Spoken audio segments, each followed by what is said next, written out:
नमस्कार, अपन समाचारमा स्वागत छ। सुरु गरौँ गुल्मी दुर्घटनाबाट। गुल्मीको मुसिकोट नगरपालिका 1 च्यानडाँडामा जीप दुर्घटना हुँदा मृत्यु हुनेको संख्या 3 पुगेको छ। उपचारको लागि पाल्पा लैजाने क्रममा थप 1 जना घाइते भए पनि उनको मृत्यु भएको छ। पछिल्लो पटक मृत्यु हुनेमा मालिका गाउँपालिका 2 की 26 वर्षीय कौशिला थापा छिन्। त्यसपछि धुर्कोट गाउँपालिका वस्तु निवासी 72 वर्षीय रुद्रमणि शर्मा भण्डारी र 8 वर्षीय अशोक विकको मृत्यु भएको थियो। शर्मा नेपाली कांग्रेसका पूर्व सांसद समेत हुनुहुन्छ। गुल्मीको दर्लिङबाट बुटवल जाँदै गरेको लु 1957 नम्बरको जीप बिहीबार बिहान सडकबाट करिब 100 मिटर तल खसेको थियो। जीपमा 10 जना सवार थिए। घाइतेहरूलाई जिल्ला अस्पताल गुल्मी र वामी ट्याक्सारमा उपचारका लागि लगिएको छ। दुर्घटनामा घाइते हुनेहरूमा मालिका गाउँपालिका वडा नम्बर 2 बस्ने 32 वर्षीय सूर्य थापा, गाडी चालक 26 वर्षीय कमलपुरी, 3 वर्षीय कृतिमा थापा, 5 वर्षीय जेनिसा थापा, 18 वर्षीय नरेन्द्र श्री छन्। यसैगरी मसिकोट गाउँपालिका 1 का 40 वर्षीय भोजबहादुर भट्टराई र 38 वर्षीय रिमा भट्टराई पनि घाइते भएका जिल्ला प्रहरी कार्यालय गुल्मीका प्रहरी सहायक निरीक्षक नारायण खनालले जानकारी दिनुभयो। पूर्व राजा ज्ञानेन्द्र शाहलाई विराटनगर विमानस्थल पुर्याएर फर्किएको गाडीको ठक्करबाट मोरङमा एकजनाको मृत्यु भएको छ। अर्का 1 जना घाइते भएका छन्। गैराती ज्ञानेन्द्रलाई मोरङ विमानस्थल छाडेर फर्किएको बाद 367962 नम्बरको गाडीले को 159979 नम्बरको मोटरसाइकललाई ठक्कर दिँदा मोटरसाइकलको सुन्दरहरचार 4 विराट चोकका 22 वर्षीय हेम चौधरीको मृत्यु भएको हो। जिल्ला प्रहरी कार्यालय मोरङका डीएसपी घनश्याम श्रेष्ठका अनुसार घटनामा मोटरसाइकल पछाडि सवार 22 वर्षीय प्रकाश चौधरी घाइते भएका छन्। उनको स्थानीय अस्पतालमा उपचार भइरहेको छ। ठक्कर दिने गाडी सशस्त्र प्रहरी बलका जवान दिपेन्द्र प्रसाद लाम्सालले चलाएका थिए। प्रहरी स्रोतका अनुसार गाडी पूर्व राजा ज्ञानेन्द्रले पूर्वमा बस्दा प्रयोग गर्ने गरेका थिए। जनकपुर मिथिलामा धुमधामका साथ चैते छठ पर्व मनाइँदैछ। विधिवत रूपमा मंगलबारदेखि सुरु भएको चैते छठ पर्वको तेस्रो दिन आज अस्ताउँदो सूर्यलाई अर्घ्य दिइन्छ भने शुक्रबार बिहान पुनः उदाउँदो सूर्यलाई पुनः अर्घ्य दिएपछि सम्पन्न हुनेछ। 4 दिनसम्म मनाइने यस पर्वको पहिलो दिन नुहाएर चोखा खाने चलन छ भने पञ्चमीको दिन खरना पर्व मनाइन्छ। खरनाको अवसरमा व्रतालुहरूले निराहार उपवास बसी साँझ पख खष्ठी देवीलाई प्रसाद चढाई खाने गर्दछन्। प्रसादमा खीर, केरा, दूध एवं विभिन्न प्रकारको फलफूल चढाइने गरिन्छ। सरकारले संविधान र सर्वोच्च अदालतको आदेशलाई मुख्य आधार बनाएर जन्मसिद्धका आधारमा नागरिकता पाएका सन्तानलाई वंशजको आधारमा नागरिकता दिन सबै जिल्लालाई परिपत्र गरिएको स्पष्ट पारेको छ। गृहमन्त्री रामबहादुर थापाले संवैधानिक व्यवस्था र सर्वोच्च अदालतको पटक पटकको आदेशलाई मुख्य आधार मानेर जन्मसिद्धका आधारमा नागरिकता पाएका बुवा आमाका सन्तानलाई वंशजको आधारमा नागरिकता दिन सबै जिल्लामा परिपत्र गरिएको प्रस्ट्याउनु भएको हो। बुधबार संघीय संसदको राज्य व्यवस्था तथा सुशासन समितिको बैठकमा उहाँले जनता समस्यामा परेकाले पनि आफूहरूले नागरिकता वितरण देखिएको समस्या समाधान गर्न सो परिपत्र गर्नु परेको पनि बताउनुभयो। गृह मन्त्रालयले गत चैत 19 गते जन्मसिद्धका आधारमा नागरिकता पाएका सन्तानलाई वंशजको आधारमा नागरिकता दिन सबै जिल्ला प्रशासन कार्यालय परिपत्र गरेको थियो। गृहमन्त्री थापाले सो परिपत्र जनताले नागरिकताको अभावमा समस्या भोग्नु परेपछि समाधानका लागि गरिएको पनि स्पष्ट पार्नुभयो। त्यसकारणले चाहिँ यहाँनिर हामीले यो जुन परिपत्र गरिएको चाहिँ स्पष्ट गर्छ के आधारमा चाहिँ यो परिपत्र गरियो भन्ने कुरा चाहिँ त्यसमा एउटा त हाम्रो संविधानको धारा 11(3) मूल कानुन त्यो त्यसकारणले चाहिँ त्यसमा टेकेर हामीले यो परिपत्र गरेका छौँ। दोस्रो कुरा चाहिँ सर्वोच्च अदालतको चाहिँ निर्णय आदेश कि नागरिकता दिनु जो जन्मसिद्ध अधिकार का जो नागरिक का जो संतानहरू मान्छेलाई वंशजको आधारमा चाहिँ नागरिकता दिनु भन्ने त्यो हाम्रो संविधानमा पनि छ र त्यो सर्वोच्च अदालतले पनि चाहिँ ती नागरिकहरूलाई चाहिँ नागरिकता दिएको छ। त्यो फैसलाहरू भएका छन् र त्यो गृह मन्त्रालयलाई सर्वोच्च अदालतले त्यसलाई कानुन गर्नको निम्ति चाहिँ दिएको छ। हामीले त्यसमा टेकेका छौँ। तेस्रो कुरा चाहिँ हाम्रो चाहिँ जनताको संवेदनशीलता, जनताको आवाज, जनताको समस्यामा हामीले टेकेका छौँ। किन यत्रो वर्षसम्म बैठकमा बोल्दै गृह सचिव प्रेम कुमार राईले मन्त्री स्तरीय बैठकबाट यस अघि पनि सो नागरिकता वितरण गरिएको बारे समितिका सदस्यहरूको ध्यानकर्षण गराउनुभयो। उहाँले 2068 सालदेखि 2070 सालसम्म परिपत्रकै आधारमा जन्मसिद्ध नागरिकता पाएका सन्तानलाई वंशजको आधारमा नागरिकता दिएको तर्फ समितिका सदस्यहरूको ध्यानकर्षण गराउनुभयो। सचिव राईले त्यसयता पनि सर्वोच्च अदालतको आदेशमा धेरैले वंशजको आधारमा नागरिकता पाएकाले त्यसलाई अन्यथा रूपमा लिन नहुने पनि बताउनुभयो। र 70 सालपछि अहिलेसम्म अहिले आएर 76-75 सालसम्म त्यो चाहिँ नै रोकिरहेको अवस्था हो। तर त्यतिखेरको अवस्थामा किन रोकियो भन्दा त्यतिखेरको अन्तर्गत संविधानमा त्यो स्पष्ट रूपमा प्रोभिजन उल्लेख भएको थिएन र अहिले आएर 73 सालमा जुन संविधान आयो, 72 सालमा जुन संविधान आइसकेपछि पनि हामीले कानुनको अपेक्षा गर्यौं। नागरिकता ऐन ल्याएपछि नै जाउँ भन्ने हाम्रो चाहना रह्यो, इच्छा रह्यो। तर के भयो भने अदालतबाट धमाधम चाहिँ नै जो सक्षम हुनुहुन्छ, जो अदालतको ढोका ढकढकाउन सक्नुहुन्छ, जो वकिललाई चाहिँ लिएर चाहिँ त्यो म चाहिँ नेपाली बाबुआमाको सन्तान हुँ, मैले पढ्न पाइनँ, मैले रोजगार गर्न पाइनँ, म अनागरिक भएँ भनेर चाहिँ एकदम चाहिँ नै त्यो किसिमले चाहिँ जो चाहिँ सक्षम हुनुहुन्थ्यो, जसको आर्थिक अवस्था राम्रो थियो। बैठकमा समितिका सदस्यहरूले समितिमा परामर्श समेत नगरिकन जन्मसिद्ध नागरिकता पाएका सन्तानलाई वंशजको आधारमा नागरिकता दिन परिपत्र गरिएको भन्दै आपत्ति जनाएका थिए।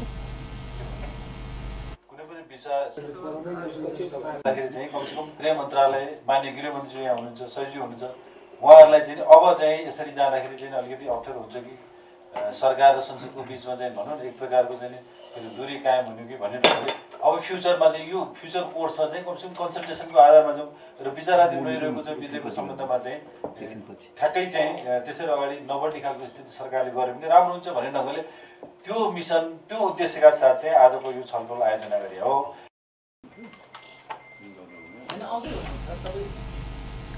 समितिका अर्का सदस्य प्रेम सुवालले संसदीय समितिलाई छलेर नागरिकताका बारेमा कुनै पनि निर्णय नलिन सरकारलाई सचेत गराउनुभयो। उहाँले ऐन कानुन बनाएर नागरिकता वितरणको कुनै पनि निर्णय गराउन सरकार सक्षम रहेको पनि स्मरण गराउनुभयो। नियम बन्नु पर्यो, नियमले नपुगे निर्देशिका बन्नु पर्यो, निर्देशिकाले नपुगे अनि अझ परिपत्रबाट स्पष्ट गर्ने त्यस्तो छ नि हाम्रो। अनि टिप्पणी उठाएर पनि स्पष्ट गरिन्छ, केही गरी स्थलमा केही गर्नु पर्यो भने संविधानमा उल्लेख भएपछि अब ऐन नियम निर्देशिका केही आवश्यक छैन। अब संविधानमा भएको कुरा फटाफट गर्न मिल्छ भन्ने आयो भने त्यसपछि यो संसदको औचित्य रहन्छ। त्यसकारण संसदले संविधानमा भएको विषयलाई स्पष्ट गर्नको लागि संसदले ऐन बनाउने हो। त्यसपछि सरकारले त्यसलाई स्पष्ट गर्न नियम बनाउँछ। अझ कार्यालयको हाकिमले समेत टिप्पणी उठाएर पनि गर्छ। सर्वोच्च अदालतले पनि जन्मसिद्ध नागरिकता पाएकाको सन्तानलाई वंशजको आधारमा नागरिकता दिने गृह मन्त्रालयको परिपत्र तत्कालका लागि कार्यान्वयन नगराउन सरकारको नाममा अन्तिम आदेश जारी गरिसकेको छ। विश्रामपछि समाचारमा स्वागत छ। अब बाँकी समाचार। प्रधानमन्त्री केपी शर्मा ओलीले नेपाल भ्रमण वर्ष 2020लाई सफल बनाउन सक्दो सहयोग गर्न सम्बन्धित सबै निकायलाई आह्वान गर्नुभएको छ। प्रधानमन्त्री ओलीले बुधबार सिंहदरबार स्थित प्रधानमन्त्री तथा मन्त्री परिषद कार्यालयमा आयोजित नेपाल भ्रमण वर्ष 2020 मूल आयोजक समितिको तेस्रो बैठकलाई सम्बोधन गर्दै पर्यटन क्षेत्रबाट मुलुकको आय दोब्बर बनाउने गरी नेपाल भ्रमण वर्ष 2020ले सफल बनाउन सरकारवाला सबै निकायलाई आग्रह गर्नुभएको हो।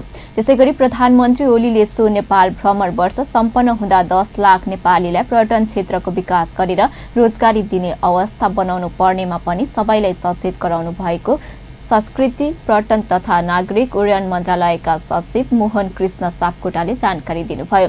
उहाँले सो भ्रमण वर्षलाई सफल बनाउन बैठकले आवश्यक निर्णय पनि गरेको बताउनुभयो। अगाडि बढाउनु प्रसार अगाडि गर्नु 2020 भनेर 2020 बनाइसकेपछि नेपालमा बढीभन्दा बढी पर्यटकले पनि र अहिले पर्यटन क्षेत्रबाट राजस्वमा भएको योगदान दोब्बर बनाउने र रोजगारीका अवसर सिर्जना गरेर रोजगारी 10 लाख पुर्याउने यसरी चाहिँ अहिलेको भन्दा जस्ट डबल गर्ने र त्यस पश्चात 2020 पश्चात बियोन्ड 2020 पनि यो कार्यक्रम चाहिँ अघि बढाउने किसिमले चाहिँ निर्णय भएको छ।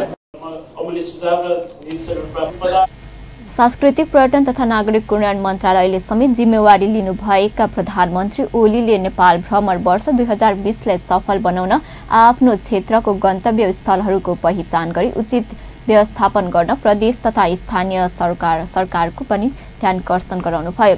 बैठकमा प्रदेश र स्थानीय तहको गन्तव्यहरूको पनि पहिचान गरी सो भ्रमण वर्षलाई सफल बनाउने विषयमा केन्द्रित भएर छलफल गरिएको प्रदेश 2 का मुख्यमन्त्री लालबाबु राउतले जानकारी दिनुभयो। नेपाली संगठनका गन्तव्य स्थान पुग्नको लागि विभिन्न किसिमका कनेक्टिभिटीका कुरा जस्तो कि यसको जुन पहुँच छ त्यसलाई कसरी चाहिँ व्यवस्थित गर्ने, हाम्रो आफ्नो व्यवहारमा कसरी गर्ने, कसरी कुन निकायहरूले मोबिलाइजेसन गर्ने, राष्ट्रिय अन्तर्राष्ट्रिय स्तर सहयोगलाई कसरी चाहिँ फराकिलो गर्ने, यो जम्मै यो कार्यक्रम नेपाल भ्रमण बैठकमा गैर आवासीय नेपाली संघ NRNA-ले नेपाल भ्रमण वर्ष 2020लाई सफल बनाउन नेपालको गन्तव्य स्थलहरूको पहिचान गरी त्यसलाई विभिन्न 10 भाषामा प्रकाशित गरी विश्वभर प्रचार गर्ने प्रतिबद्धता जनाएको छ। सो नेपाल भ्रमण वर्षलाई सफल बनाउन नेपालको गन्तव्य स्थलहरूको विश्वभर प्रचार प्रसार गर्ने लगायतका कार्यक्रम सञ्चालन गर्न लागि बारे प्रधानमन्त्रीले जानकारी गराएको NRN-का अध्यक्ष भवन भट्टले जानकारी दिनुभयो। क्याम्पेन चलाएको पनि हामीले जानकारी दियौँ र त्यसमा चाहिँ सेन्ड 3 फ्रेन्ड्स अफ होम भनेर चाहिँ हामीले तीन साथी घर पठाउँ भनेर 2020मा नेपाल सरकारले चाहिँ भ्रमण वर्ष भनेको छ। त्यसलाई चाहिँ टेवा पुर्याउनको लागि हामीले 2019मा नै यस वर्षदेखि नै सुरु गरेका छौँ। 10वटा भाषामा नेपालको टुरिज्म सेक्टरहरूको चाहिँ त्यसको चाहिँ जानकारी दिने र यहाँ चाहिँ आतिथ्यलाई कसरी चाहिँ अनि चाहिँ मुसुक्क हाँसेर प्रत्येक जो विदेशी आउँछन् तिनीहरूलाई चाहिँ मुसुक्क हाँसेर नमस्कार गरिदिउँ भनेर सबै मिडियाहरूलाई पनि म रिक्वेस्ट गर्न चाहन्छु, जसले गर्दाखेरि यो नेपाल चाहिँ आतिथ्यको देश हो है भनेर हामीसँग इन्फ्रास्ट्रक्चरहरू भलै नभएका होलान् तैपनि चाहिँ हाम्रो प्राकृतिक सौन्दर्य र हाम्रो आतिथ्यले चाहिँ पाहुनाहरूलाई चाहिँ बोलाउन सकौँ। सरकारले सन् 2020मा 20 लाख पर्यटक भित्राउने लक्ष्य सहित नेपाल भ्रमण वर्ष मनाउने तयारी गरेको छ। सत्तारूढ दल नेपाल कम्युनिस्ट पार्टी नेकपाका स्थानीय समिति सदस्य अग्निप्रसाद सापकोटाले पार्टीको निर्देशन अनुसार सरकार चल्न नसकेको भन्दै असन्तुष्टि व्यक्त गर्नुभएको छ। बुधबार रिपोर्टर्स क्लबको साक्षात्कारमा नेता सापकोटाले दलित व्यवस्थामा दललाई सर्वोपरि भूमिकामा राख्नु पर्नेमा त्यसो हुन नसकेको गुनासो गर्नुभएको हो। उहाँले पार्टी एकतामा भएको ढिलाइप्रति पनि असन्तुष्टि पोख्नुभयो।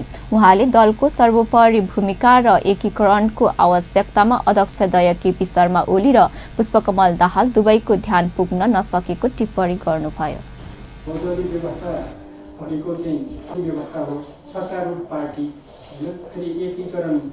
एकताको घोषणा भइसकेको छ। आज म यसरी यहाँ उभिएर भन्दै गर्दा मलाई के लाग्छ भने यो शब्दै छैन। यो विलम्ब जो भएको छ नि, यो विलम्ब हुनै नहुने कुरा भएको छ।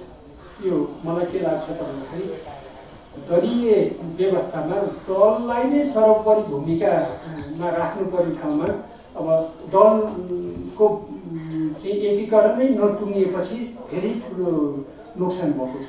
स्थानीय तह सञ्चालनमा, प्रदेश सरकार सञ्चालनमा, केन्द्रीय तह नै सञ्चालन गर्न धेरै गाह्रो परेको छ। किनभने पार्टीको निर्देशनमा सरकार चल्ने हो। त्यसकारण यसमा चाहिँ अध्यक्षहरूको ध्यान पुगेको छैन, कमजोरी भएको छ। प्रतिनिधि सभा अन्तर्गतको अन्तर्राष्ट्रिय सम्बन्ध समितिको उपसमितिको संयोजक समेत रहेका नेता सापकोटाले तारगाउँ रिजेन्सी होटल्सलाई हक हस्तान्तरण गरिदिएको 150 रोपनी जग्गा सरकारको स्वामित्वमा ल्याउनै पर्ने भन्दै त्यस सम्बन्धी आवश्यक निर्देशन गरिएको जानकारी दिनुभयो। उहाँले सरकार र अख्तियार दुरुपयोग अनुसन्धान आयोगको छानबिनलाई बल पुग्ने गरी निर्देशन गरिएको दावी गर्नुभयो। राष्ट्रिय प्रजातन्त्र पार्टी संयुक्तले वैधानिकता पाएको छ। निर्वाचन आयोगले पशुपति शमशेर जबरा र डाक्टर प्रकाश चन्द्र लोहनी नेतृत्वको 2वटा राप्रपा मिलेर बनेको राष्ट्रिय प्रजातन्त्र पार्टी संयुक्तलाई कानुनी रूपमा राजनीतिक दलले मान्यता दिएको हो। राष्ट्रिय प्रजातन्त्र पार्टी संयुक्तले बुधबार राजधानीमा पत्रकार सम्मेलन गरी आयोगले आफ्नो पार्टीलाई राजनीतिक दलको मान्यता दिएको जनाएको छ। राप्रपा संयुक्तले निर्वाचन चिन्ह हलो पाएको छ। राप्रपा संयुक्तले प्राप्त गरेको छ। पार्टीका तमाम कार्यकर्ताहरूको आस्था, विश्वास र भरोसा बोके निर्वाचन चिन्ह हलो राप्रपा संयुक्तले प्राप्त गर्न हाम्रो लागि गर्व र गौरवको कुरा हो। अब चुनाव चिन्ह हलो र राप्रपाको संयुक्तको झण्डा पनि गोल बन्द भई पार्टी संगठनलाई सशक्त र प्रभावकारी रूपमा मुलुकभरि नै अगाडि बढाउन हामी सबैको दायित्व हुन आएको छ।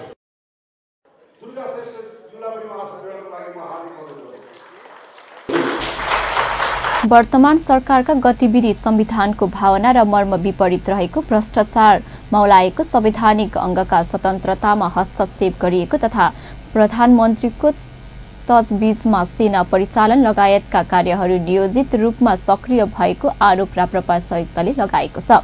पार्टी एकतापछि बनेको राप्रपा संयुक्तका लोहनी र जबरा 2 अध्यक्ष रहेका छन्। विश्रामपछि समाचारमा स्वागत छ। अब बाँकी समाचार।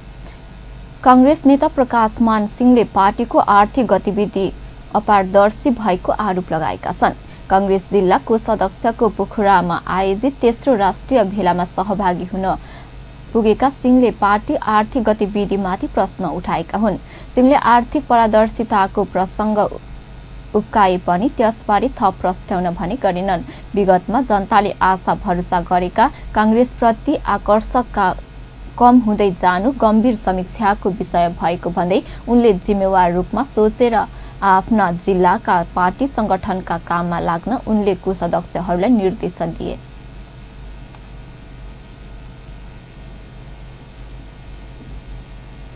उपराष्ट्रपति नन्दबहादुर पुनले राजधानी काठमाडौँमा एउटा अन्तर्राष्ट्रिय स्थलको प्रदर्शनी हल बनाउन सरकारको ध्यानकर्षण गराउनु भएको छ। उपराष्ट्रपति पुनले प्रदर्शनीका लागि हलको व्यवस्था नभएको उल्लेख गर्दै काठमाडौँमा अन्तर्राष्ट्रिय स्थलको र जिल्ला जिल्लामा पनि प्रदर्शनी हलको व्यवस्था हुने गरी आगामी आर्थिक वर्षमा बजेटको व्यवस्था गर्न पनि सरकारलाई सुझाव दिनुभयो। बुधबारबाट ललितपुरको नटोल स्थित मदन स्मारक माध्यमिक विद्यालयको प्राङ्गणमा सुरु भएको ललित अन्तर्राष्ट्रिय व्यापार मेलाको उद्घाटन गर्दै उहाँले बिरकुटी मण्डपमा भएको प्रदर्शनी हल पुरानो भइसक्दा पनि नयाँ प्रदर्शनी हलको व्यवस्था गर्न नसक्दा मुलुकको लागि लाजमर्दो विषय भएको पनि बताउनुभयो। ठाउँमा गर्नु परिरहेको अवस्था हामीलाई महसुस हुने गर्दछ।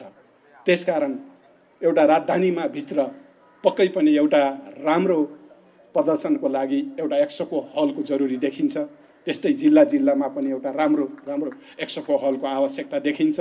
यसको लागि सरकारले छिटोभन्दा छिटो अथवा आगामी बजेटमा एउटा विशाल हामीले गौरव गर्न लायक एउटा एक्सपो हलको योजना बनाओस्।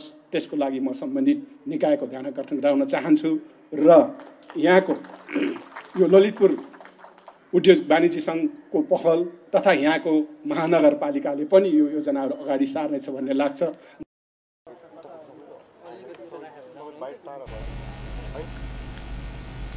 विकासको बाधकको रूपमा रहेको भ्रष्टाचार नियन्त्रणका लागि सबै पक्ष एकताबद्ध भएर पहल गर्न जरुरी रहेको पनि बताउनुभयो। कार्यक्रममा ललितपुर उद्योग वाणिज्य संघका अध्यक्ष कृष्णलाल महर्जनले ललितपुरको कला र संस्कृतिलाई अन्तर्राष्ट्रिय बजारमा प्रबन्धन गर्ने उद्देश्यका साथ सो मेला आयोजना गरिएको पनि स्पष्ट पार्नुभयो। उहाँले ललितपुरमा रहेका कलाका नयाँ प्रतिभाहरूलाई बाहिर ल्याउन पनि सो प्रदर्शनीले सहयोग पुर्याउने विश्वास व्यक्त गर्नुभयो। विदेशमा हुने मेलामा पनि सहभागिता जनाउँदै आएको छ। मेलाले राष्ट्रिय तथा अन्तर्राष्ट्रिय क्षेत्रमा बजार विस्तार र व्यवसायहरूको लुकेर रहेको क्षमतालाई एक्सपोजर गराउने भएकोले यो ललित अन्तर्राष्ट्रिय व्यापार मेला यस क्षेत्रको समग्र आर्थिक विकासका लागि कोशी ढुङ्गे साबित हुनेछ भन्ने हाम्रो विश्वास रहेको छ। 5 दिनसम्म चल्ने मेलामा ललितपुरका हस्तकलाका सामग्रीहरूलाई विशेष आकर्षणको रूपमा राखिएको छ। भारत, चीन, पाकिस्तान, बंगलादेश सहित 100 भन्दा बढी स्टल रहेको मेलामा करिब 5 लाखले अवलोकन गर्ने र 5 करोड रुपैयाँ बराबरको आर्थिक कारोबार हुने अपेक्षा गरिएको छ। सरकारले नेपाल जीवन स्तर सर्वेक्षणको काम पनि सुरु गरेको छ। केन्द्रीय तथ्याङ्क विभागका महानिर्देशक सुमनराज अर्यालले नेपाल जीवन स्तर सर्वेक्षणको काम पनि सुरु गरिएको जानकारी दिनुभएको हो। बुधबार संघीय संसदको अर्थ समितिको बैठकमा उहाँले गरिबी निवारण गर्ने सरकारको लक्ष्यलाई सघाउ पुर्याउन विभागले जनताको जीवन स्तरको पनि सर्वेक्षण गर्ने कामलाई अघि बढाएको बताउनुभयो। त्यसैगरी विभागले सामाजिक गतिविधि तथा महिला, दलित, जनजाति लगायतका समुदायहरूको पनि तथ्याङ्क संकलनको कामलाई सुरु गरिएको जनाएको छ। विभागले राष्ट्रिय योजना आयोगले सहयोगमा नेशनल डेमा प्रोफाइल बनाउने कामलाई पनि अन्तिम चरणमा पुर्याएको छ। राष्ट्रिय योजना आयोगका सदस्य डाक्टर रामकुमार भुयालले मुलुकको समग्र डाटालाई संकलन गरेर इन्टरनेट मार्फत जानकारी गराउने उद्देश्यका साथ सो डाटा प्रोफाइल बनाएको काम भइरहेको पनि समितिलाई जानकारी गराउनुभयो। केन्द्रीय तथ्याङ्क विभागले नेपालमा पहिलो पटक आर्थिक गणनाको काम पनि सुरु गरेको छ। रोजगारीको अवसर सिर्जना गर्न आवश्यक तथ्याङ्कको लागि आर्थिक गणनाको कामलाई पनि सुरु गरिएको केन्द्रीय तथ्याङ्क विभागले जनाएको छ।